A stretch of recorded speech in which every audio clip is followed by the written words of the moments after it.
ดูเซลิน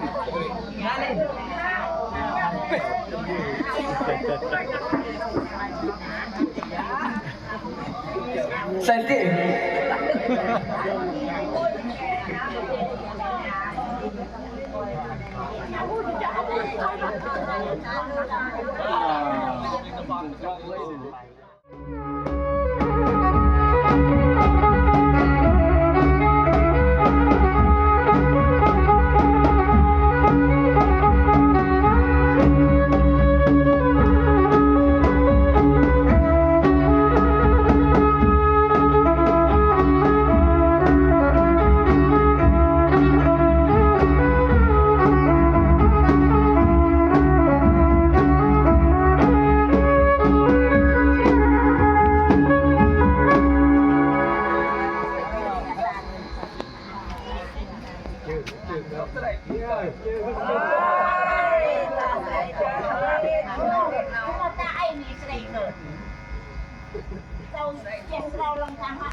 ช่วงนี้นะครับเป็นช่วงที่บรรพบุรุษปูตานะครับกำลังเข้าแล้วนะครับแล้วก็ถามหาใครเป็นญาตินะครับแล้วก็สอบถามเรื่องราวและอยากถามอะไรหรือท่านอยากกินอะไรนะครับก็กำลังแบบพูดคุยบอกลูกหลานนะครับผมคือเป็นประเพณีความเชื่อของแบบเผ่าเขมรเราลาวสวยนะครับมันก็ทางอีสานใต้จะเป็นแบบนี้ครับเนี่ยที่กำลังแบบทรงถามกันอยู่นะครับผมเนี่ยครับเนี่ยครับเป็นแบบการสื่อสารแบบพูดเผ่าเขมรนะครับตอนนี้คือความเป็นเผ่าเขมรก็ฟังออกอยู่แล้วครับโดยมีแบบญาติของครูอาร์มแบบเกือบหมดทุกคนเลยครับที่อยู่นี่นะครับแบบเล่นนะครับลุงเนี่ยลุงเป็นคนเล่นนะครับผมคือเป็นการแบบแก้บนแบบหนึ่งนะครับในประเพณีวัฒนธรรมของชาวอีสานใต้นะครับโดยความเชื่อนะครับเป็นความเชื่อนะครับผมก็อาจารย์บางครั้งคือบรรพบุรุษใครเข้าเนี่ยก็อยากกินเหล้าก็ลิ้นให้กินอยากกินเบียร์ลิ้นให้กินอยากกินน้ำส้มลิ้นให้กินอยากสูบยาพันเส้นก็สูบก็พันให้ท่านสูบหรืออยากเคี้ยวภูเคี้ยวหมากนะครับก็แบบทำให้ก็เอามาให้แบบเคี้ยวครับผมนี่คือความเชื่อแบบส่วนตัวนะครับหรือเป็นประเพณีวัฒนธรรมของชาวอีสานใต้แล้วก็คืออย่างที่บ้านความอยู่นะครับตอนนี้คือนะครับเผ่าเขมรนะครับผมอยู่ที่อำเภอกุนหารนะครับศรีสะเกษนะครับผมก็จะมีนะครับเวลาอาจารย์เข้าอยู่บรรพบุรุษเข้าเนี่ยก็จะหยุดทำการตีของสีซอหรือตีกลองแล้วก็แคนอะไรต่างๆครับผมที่มีนะครับกระดนตรีที่มีซีซอนะครับมีอะไรตีกลองโทนพวกอาจจะมีแคนหรือมีคล้องอะไรอย่างเงี้ยครับนี่คือวัฒนธรรมแบบเขาเรียกว่าเล่นรำแม่มดทางภาษาเขมรนะครับเล่นอ้อเนี่ยก็เป็นแบบเผ่าแบบลาวเรียกแล้วก็รำผีฟ้าอาจจะเป็นแบบภาษาไทยที่เราพอรู้จักนะครับเนี่ยเห็นไหมครับตอนนี้ก็คือบรรพบุรุษของคนเข้าคือโดยร่างทรงของอาจารย์นะตอนนี้อยากสูบยาก็คือปู่ย่าตายายที่เป็นคนที่ล่วงลับไปแล้วนะครับอยากสูบยาเขาขอสูบยาโดยอาจารย์ร่างทรงนะครับที่ตามที่ครูอาร์มเห็นมานะครับผม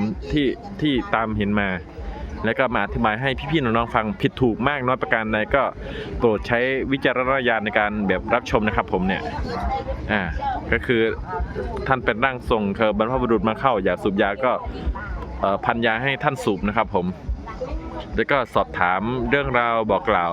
มันก็จะมีระยะช่วงเวลาแบบเข้าออกนี่ครับแบบว่าจะมาได้กี่นาทีกี่วินาทีแต่คือไม่นานตามที่สังเกตและตามที่เห็นนะครับ เป็นประเพณีวัฒนธรรมความเชื่อนะครับ ก็ให้ใช้ดุลพินิจพิจารณากันเอาเองนะครับผมนี่ก็ช่วงที่แบบว่าอาจารย์ร่างทรงนะครับ ท่านกำลังสื่อสารอยู่กับญาติครับ คนที่เล่นนะครับเพื่อแก้เคล็ดแก้บนนะครับก็จะเป็นพูดภาษาเขมรกันนะครับผม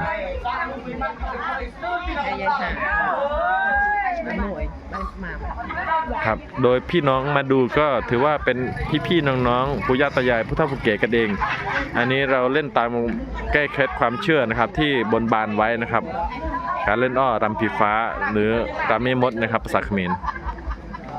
นะครับและแต่ศัพท์เรียกของแต่ละถิ่นแต่ละภาษาครับแต่การจัดพิธีกรรมก็คล้ายๆกันนะครับคล้ายๆกัน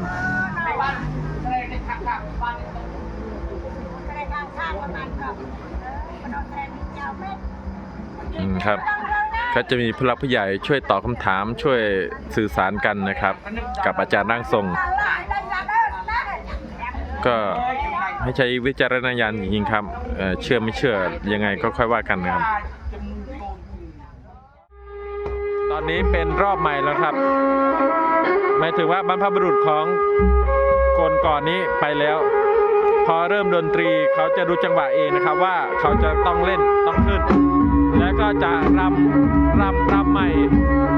แล้วก็อาจารย์ทรงก็จะรำก็จะเข้าทรงใหม่ของบรรพบุรุษของคนใหม่นะครับปู่ย่าตายายผู้เฒ่าผู้แก่พ่อแม่ที่เสียชีวิตไปแล้วจะมาเข้าใหม่นะครับเพราะว่ามันจะมีระยะเวลาเป็นของเขาไม่มากไม่น้อยนะครับตามความเชื่อครับใช้ดุลพินิจใช้วิจารณญาณในการรับชมนะครับผม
ตอนนี้ครับคือเป็นบรรพบุรุษร่างทรงพ่อแม่พี่น้องที่ล่วงลับไปแล้วเข้ามาใหม่แล้วนะครับผมจะรู้จังหวะนะเข้ามาใหม่เป็นวิญญาณใหม่แล้วนะครับที่เข้ามาสิงอาจารย์ที่ทำพิธีครับแล้วก็นะครับพี่ๆน้องๆนะ ตีกลองตีคล้องซีซอนะครับก็ได้หยุดแล้วก็จะมีการสอบถามกันเหมือนเดิมครับว่าถึงบรรพบุรุษคนนั้นใครที่เป็นญาติก็จะเรียกมาเข้านะครับทั้งที่ว่าคณะที่จ้างมาเนี่ยไม่ใช่คนพื้นเพอำเภอตัวเองบ้านตัวเองนะครับแต่เป็นอำเภออื่นที่อื่นแต่เรียกแบบบรรพบุรุษพี่น้องในที่นี้เนี่ยได้ถูกเลยว่าเป็นแบบตาทางไหนย่าทางไหนปู่ทางไหนอะไรทางไหนคืออยู่ที่เคยอยู่สิงสถิตอยู่ในดินแถวบริเวณนี้ของหมู่บ้านนี้นะครับคือบอกถูกนะครับบอกถูกตามความเชื่อเลยนะครับใครก็ให้ใช้ดุลพินิจนะครับพิจารณานะครับไม่ได้แบบว่าให้เชื่อ100%นะครับแต่เป็นความเชื่อในการเล่นนะครับเล่นตามแม่มดของเขมรนะครับเล่นอ้อลาวนะครับแล้วก็รำผีฟ้าแบบในหลักไทยของเรานะครับผมเนี่ยครับกำลังแบบสอบถามบอกกล่าวกันอะไรต่างๆนะครับโดยวิญญาณที่เข้านะครับมีการผูกแขนอาจารย์ให้แบบอันนี้ให้ครับขอขมาขอกล่าวขอโทษขอบคุณคือที่ได้บนบานเอาอาจารย์หรือสิ่งศักดิ์สิทธิ์เอาไว้นะครับแล้วเราแก้บนด้วยกันอาจจะนี่แหละครับเป็นประเพณีการเล่นแม่มดนะครับเล่นอ้อหรือรำผีฟ้านะครับจะคล้ายๆกันนะครับผมหรืออาจบางที่จะเรียกว่าแบบเดียวกันเลยก็ได้นะครับผมนี่เป็นอีสานใต้นะครับผมที่เราเห็นประเพณีวัฒนธรรมตรงนี้บ่อยนะครับบ่อยในการแก้บนนะครับที่เราได้บนบานไว้ว่าเราจะทำอะไรจะเป็นอะไรให้หายจากการเป็นไข้เป็นหวัดให้หายจากการเจ็บไข้เจ็บป่วยโดยส่วนใหญ่นะครับผมไม่ใช่ว่าแก้บนว่าแบบมีลาบมั่งมีสีสุขอะไรอย่างนี้ครับแต่ว่าเราเล่นเพื่อแก้เคล็ดแก้ป่วยแก้บนในสิ่งที่ว่ามันมองไม่เห็นในสุขภาพร่างกายของเราสมมติเป็นคนเฒ่าคนแก่หรือถึงไม่เป็นคนเฒ่าคนแก่ก็เราคิดว่ามันมีสิ่งใดสิ่งหนึ่งที่สิ่งที่มองเราไม่เห็นมากระทำกับร่างกายเราอันนี้คือผมจากที่เห็นก็บรรยายเพิ่มเติมหรือจากสิ่งที่ตัวเองเห็นนะครับเพื่อประกอบการนะครับการประเพณีวัฒนธรรมตรงนี้นะครับผมนะครับ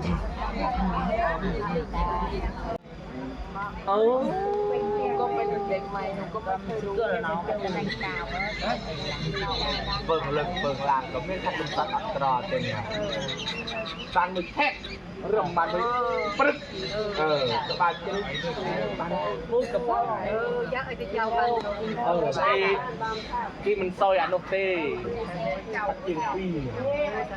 เมื่อนตาทุกเมื่อนตาจากเราคำเสยเราเป็นอนามัยสิหมดสเกิร์ตติดเนาะกระดูกไก่แพทย์กิประกาศสับง่ายเนี่ย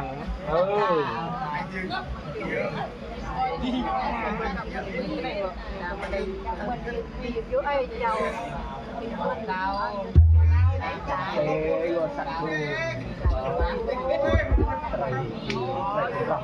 ดูกับไรเชื่อแปรเปรย์เขาอยู่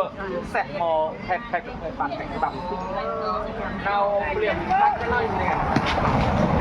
รียกยูมันจะปลัดหลักเลยนะเราเฮ้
ใครรู้ไหม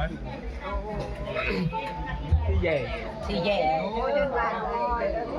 trên bàn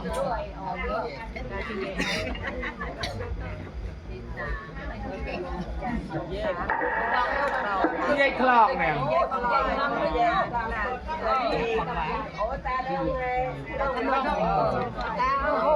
ตาดำทนงแล้วนี่ bài đứa trả một bên nào gặp tôi vô ăn Rong cái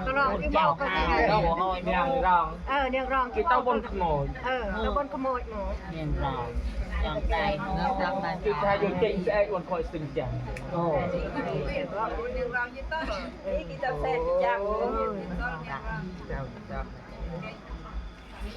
cái này lười má อันนี้เป็นปูตาสีแยกของในหมู่บ้านผมนะครับ เข้ามาส่งอาจารย์นะครับแล้วก็พี่น้องที่รู้จักหรือเป็นเชื้อสายญาติสนิท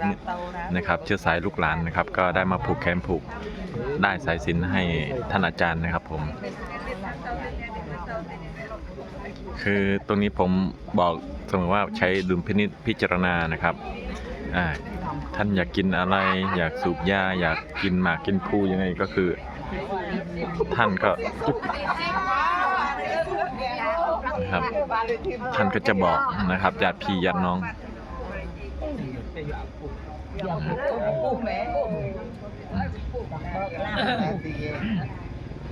อาจารย์ทรงวันนี้คือ โอ้ยโจเนี่ยน่าจะหนักจะนานเลยคือทะลุกรุกิโซ่เลย รับนะครับไม่ว่าแบบดวงวิญญาณของมาพบุรุษนะอยากกินเหล้าเบียร์ยาสูบนะครับหมากพลูอย่างนี้ก็คือก็หมดครับอาจารย์รับหมดครับนะครับผมเป็นเบียร์นะครับผมนี่คือพิธีกรรมความเชื่อนะครับผมในการเล่นรำแม่มดของเขมรครับอ้อเองนะครับแล้วก็รำผีฟ้า เ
Hãy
subscribe cho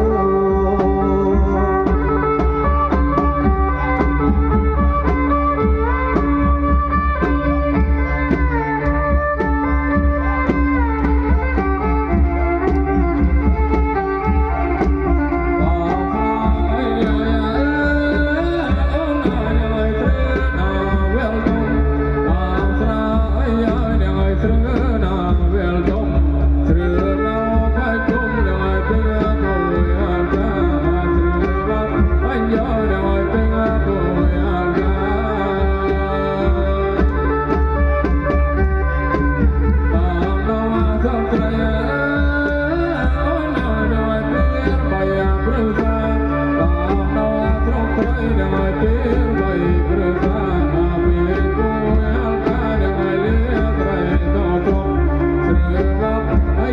bỏ lỡ